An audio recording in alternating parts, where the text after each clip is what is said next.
Silicon carbide and diamond are some of the most important wide bandgap semiconductors for the next generation of power electronics, which is important for the energy demands of AI data centers and many of these very important next generation power electronics applications.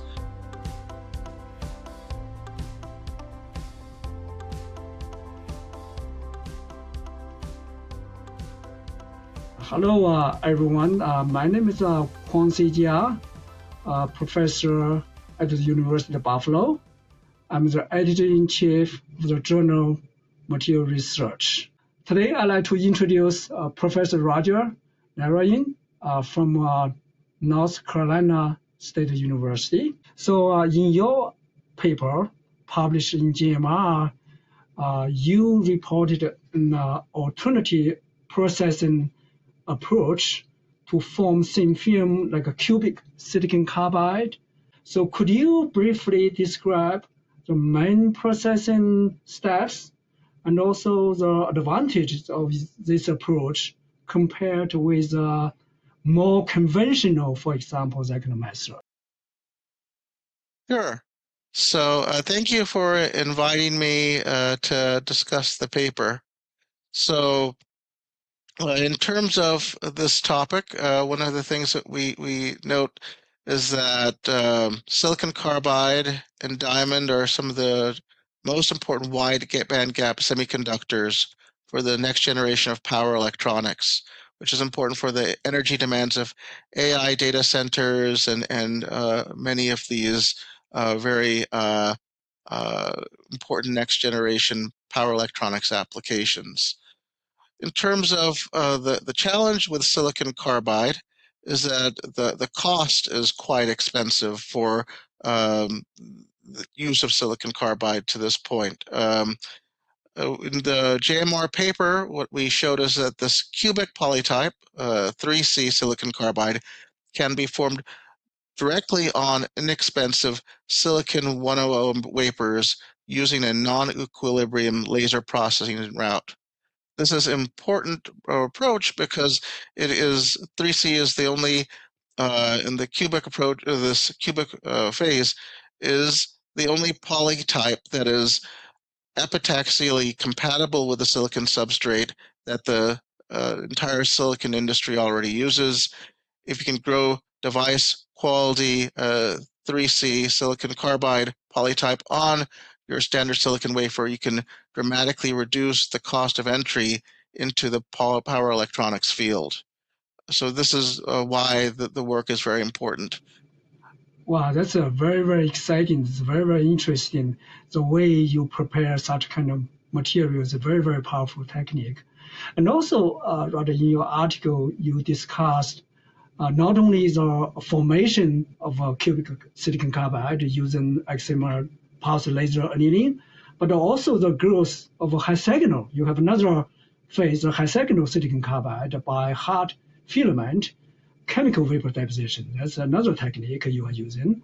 So could you comment on the major applications like cubic silicon carbide and also the hexagonal silicon carbide and how their physical properties influence where they are typically used?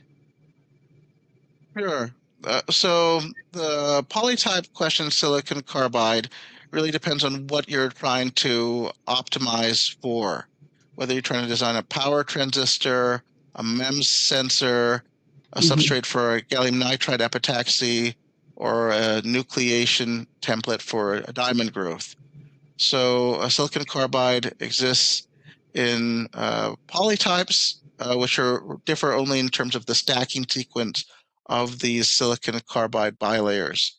The cubic form, this 3C silicon carbide, has an ABC-ABC stacking, which produces a zinc blende structure, which is the same as you see in gallium arsenide or diamond.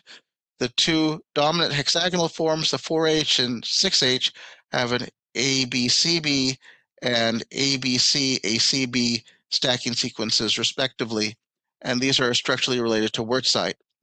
Thermodynamically, the hexagonal polytypes have lower free energy than the 3C, which is why high temperature equilibrium processing almost always produces 4H or 6H polytypes.